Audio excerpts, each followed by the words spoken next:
Chowkey Abdallah came to UNM in 1988 to teach in the electrical and computer engineering department, and over the next 30 years attained every height possible at UNM. And welcome, thank you for stopping with us because you've got a new endeavor coming. You're leaving us, you're going to Georgia.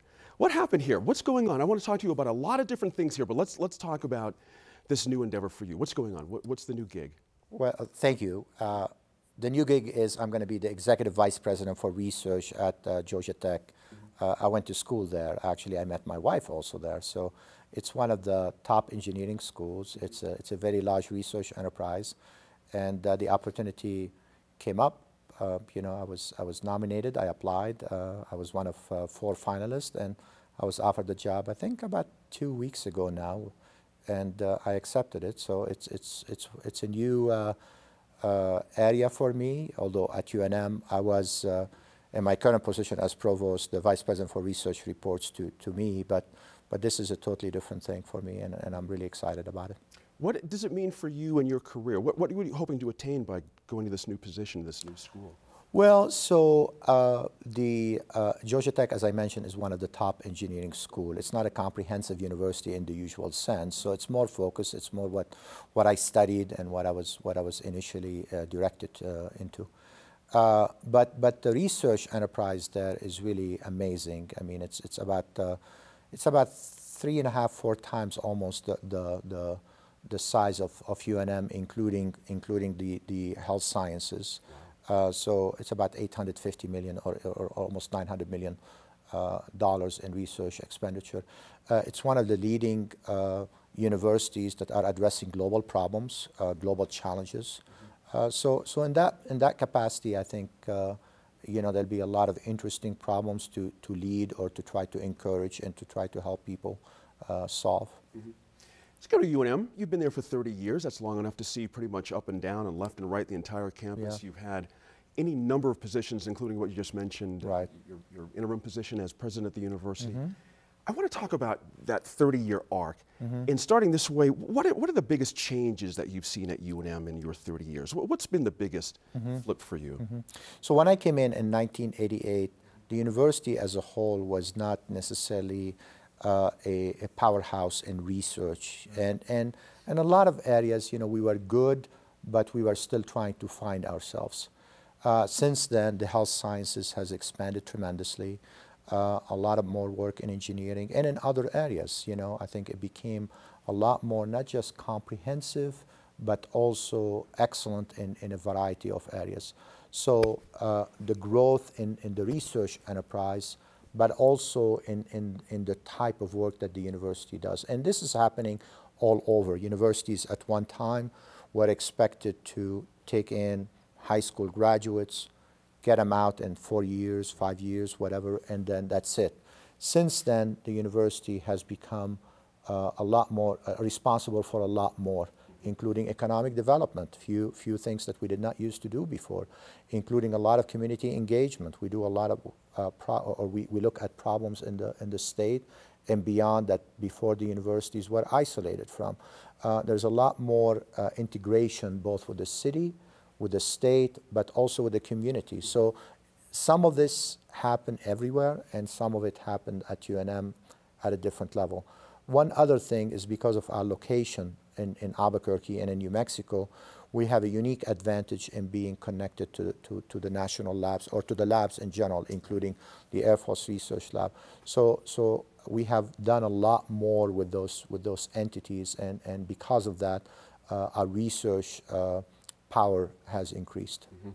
Interesting, you mentioned graduation rates, and you were not shy about this as provost. Certainly, you made a big, you know, goal here. You're not going to be able to finish that goal, but tell us where your thoughts are at on graduation rates here at UNM. So that's the one I'm most proud about. You know, when I became provost, you know, I started looking at what is it that the Academic Affairs Office, the Office of the Provost, what is it that we're focusing on, and there were a lot of independent efforts to try to encourage both access but also student success, to try to graduate people. At the same time, the challenge is that the type of student who are going to college has been changing. You know, so we no longer have just the traditional high school graduates, who are going to go to college. We have a lot of non-traditional students. We have a lot of people who have different challenges, either academically or financially, and so on. But what we did is we analyzed it scientifically. We looked at where the issues are. We identified some problems with the first year. We identified problems with advising. We identified problems with some resources where we need to put them, and so on. And what we did is we engaged the campus community. We brought in an external entity, the Gardner Group that does study that first year and try to help universities identify what are the bottlenecks, why aren't people graduating. So the most telling number is, when I first started as provost, the 4-year graduation rate was about 14.5%. Now, before people jump up and down, the 5-year graduation rate was almost 40%. So we didn't have programs that were designed for 4 years, for example. So as of last year, we're almost at 30%. This year, we're projecting more than 30%, which is more than double what we started out with, which is huge. It's, it's amazing improvement in the 4-year. We have similar improvements in the 5 years and the 6-year graduation rate, and in closing the achievement gap for different groups. So we've done incredible, we've achieved incredible success in these areas. And what I'm happy about is these are not things that are depending either on a person or on a simple one thing. It's really a cultural change right now. So regardless of who's the provost or who is in the office of the provost, this was an effort that was led by the president, by the provost, by the associate provost, by the deans, and so on. But it's a campus-wide thing, and it's now understood and believed that this is a moral imperative that we need to graduate people on time, depending on the type of students, and those who are challenged, we need to put the resources to help them.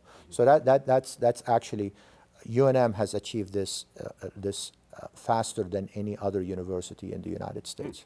That's impressive. Now, I seem to recall talking to you in the past, first generation college students was an angle for you as well. Correct. A special sort of. Correct. How do you feel you're leaving that? Is that something in good hands now that can be continued in your field? So the issue for us was that, if you look at the average student, there is no average student basically for us. So we have, we segment our students either by first generation, by people who's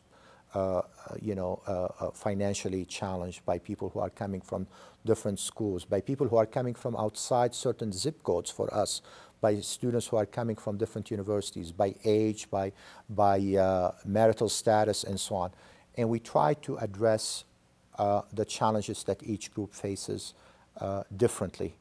The first generation is a particular concern or a particular group that we did put a lot of effort in. We have a lot of coordinated interventions right now. I believe not just that they will continue, but they will increase. One of the concerns I have is many of these interventions, we invested a lot of resources in it, not just financial, but time and folks who really put their heart and soul into trying to get to this point. In the last few years, we've been challenged, both because of the budgetary constraints, but also because we had to not replace some people. So the one concern or the one warning sign looking forward is that in order to sustain and continue to improve, we need to do another level of investment and to try to do another study to see where are the most needs and how to get into another level of investment. I believe so. I mean, I think it's not going to be simply that we just continue doing what we are. Yeah. The improvement. How much more? I'm curious. I really cannot tell you, but I look at the return on investment. For us, each student, if we graduate them 1 year earlier, we save them their cost of attendance, which is somewhere in the neighborhood of $30K between everything, between schooling, I mean, it's not the tuition, it's the living expenses, the books, everything else, and the cost of, the salary that they will earning. So, on the average, UNM graduates make about $40K, so about $70K. Wow. So if you think about it, if you're doing less than that, if you're spending less than that, you're helping the state and the individual. So, you know, we have about 20-some thousand, 25, 26,000 students. We have about almost 3,300, 3,400 incoming freshmen.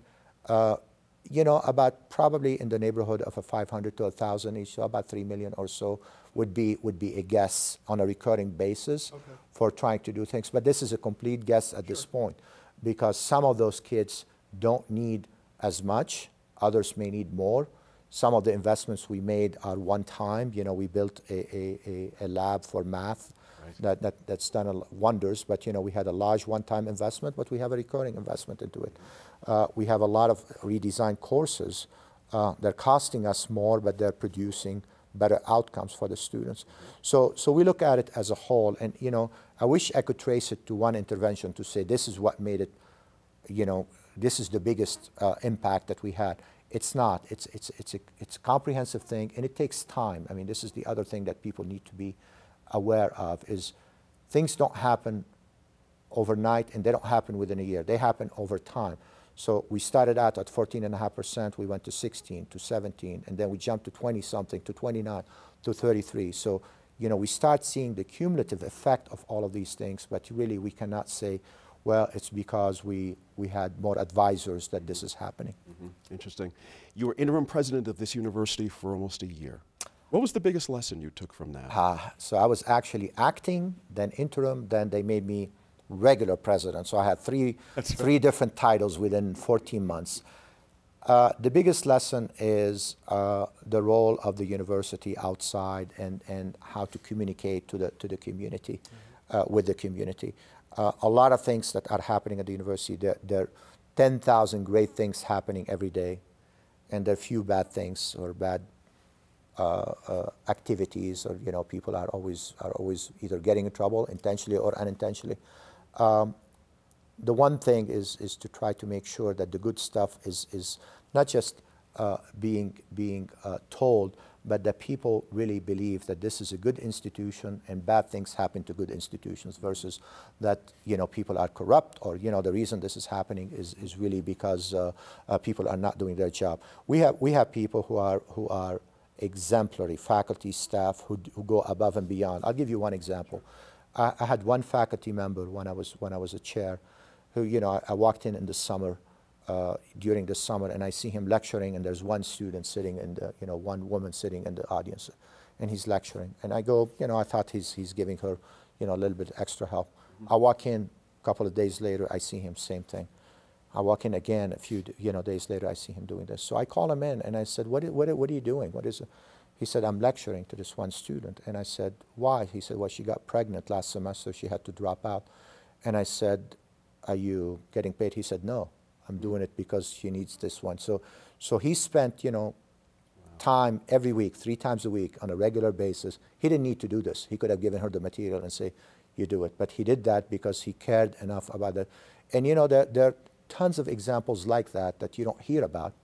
And I think that's the part from the president point of view, is to try to connect, to try to be able to tell these stories and so on. The other thing is the breadth of the responsibilities, you know, from things in athletics all the way to the health sciences, to the foundation, to the academics, to the politics of the state, to the communication and so on and so forth. It's a very interesting and challenging position, you know, for anyone. And you know, it was thrust upon me, and you know, I was able to step down in 14 months without getting too much gray hair or losing too much hair. Well, that's no small thing, considering the problems at the athletics department and a lot of things that happened in that year period. And I have to imagine you had a sense that, you know, you're going to have a new president coming in, you know, Dr. Stokes is coming in. You want to leave the ship in good shape, but you've got all these things going on. But you don't have a whole lot of time and a whole lot of power to fix everything at once. How frustrating must that have been in that year, you know, with athletics and everything else? Yeah, it wasn't really frustrating because of the time. What happened was I did not anticipate how many things were going to come together, or issues that are going to come at the same time. When I took the position, I told the regents and the campus community that I'm going to focus on 3 things. I'm going to focus on the financial health of the university, making sure that the budgetary concerns are being dealt with. I'm going to continue to focus on student success. You know, I didn't want to lose focus that this is the main thing of the university. And I'm going to focus on trying to better the campus climate, you know, the communication across the different groups and so on. I did not anticipate or I did not expect that I'm going to spend a lot of time either on issues of compliance, athletics, or other things, you know. You know, the frustrating part was how many things were coming at the same time. You know, I believe I tried to act as quickly as possible and as honesty as possible with the information I have. I did not act as an interim for most of the time. You know, I figured some things I needed to address, and I did. Other things I knew I could not address, both because of the time it's going to take, but also because I thought the permanent president, the new president, is going to have to live with the consequences. So I did not make some decisions, you know, and once the president was announced, I communicated with her on a lot of the issues that I was doing, and she was, you know, supportive. Tell me about your sense of the relationship between the university and how it functions in the office of the provost and others in the regents. Is that relationship, tell me about that. Could it be better? Is it working in your view? What's your sense of it? So the provost, the office of the provost is one of the three executive vice president offices. As you know, there's the chancellor of the health sciences, there's the provost, which is the academic affairs, and there's the vice president for administration and finance. And they all go through the president. So in principle, the regents have one employee. They have one person they deal with, and that is the president. They hire the president, they fire the president, they evaluate the president. The president is the person who basically runs the rest of it, runs the rest of the university and so on. However, in practice, what happens is because it's such a complicated organization, the provost and the others interact with different groups on the regents, you know, with the whole board, but also with different subcommittees.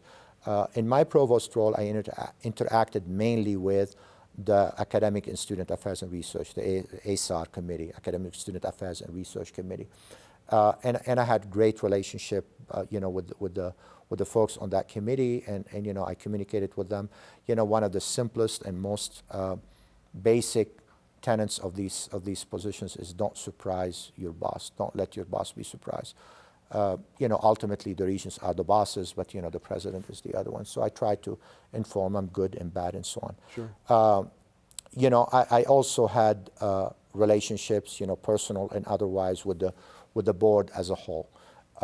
As president, you work a lot closer with the regents. You work a lot more, you know, tightly with the regents. What I tried to do and what I told them when I was asked to is that I'm going to communicate with the president of the board. My direct communication and level of direction will come from the president of the board. That was successful in general. I've had, you know, a lot of times, you know, regents who want to, you know, talk to me, which is fine. You know, regents are expected to be concerned and talking to everybody. Sure. But at times also it will be challenging when you know, you needed to really make sure that the whole board is aware of something, and I tried as much as possible to maintain or to contain the communication channels with the president of the board. Could it be better? I think it can always be better. I think what would help is training or some education for newly appointed members of the regions to try to understand that the university is a totally different beast. You know, academic freedom and shared governance are things that are not well understood outside of academia, but those are, you know, important items, important ways that universities have been governed and for a long time, and those work. You know, they're challenging because, you know, you don't have a benevolent dictatorship. Right. You have a chaotic democracy. Right. But it works at the end of the day if there's an understanding what everybody is.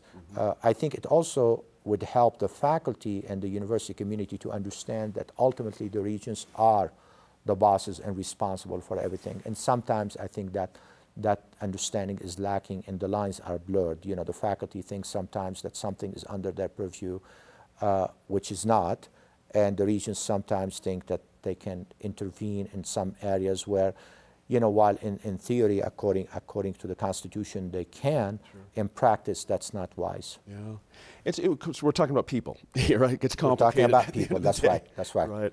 I have to say, you know, when I think back to the time I've known you just a little bit, and but you're 30 years here, and all the things you've been able to do, and the way people talk about you, Chowkey, your reputation here, I have to say, you've really left quite a legacy here, and you know, I hope you're proud of what you've been able to accomplish here, because it has been a lot. You know, I'm proud. I'm very proud. Good. Good. Good. Good. And the one thing is, I think I get the positive, you know, feedback and so on. But I think the main thing is, you know, one of my skills, I think, is I know how to pick people who can do the jobs and to rely on them. I believe that, you know, you can't do it all. You just have to pick people that you trust. And to defend them when they stumble. You know, you really have to be supportive of them when they stumble. So I think that's been probably one of my skills, is the ability to spot and to nurture some of the talent, which I think that helps a lot. You know, that helps a lot. You know, on the issue of graduation, for example, increasing the graduation rate. That probably involved more than 200 people, at least 200 people, probably more, you know, if you count the other faculty. But there's probably about 10 people who really deserve, you know, 95% of the credit. And those are people that I either selected or I identified and I relied on and so on. Good for you. Appreciate that.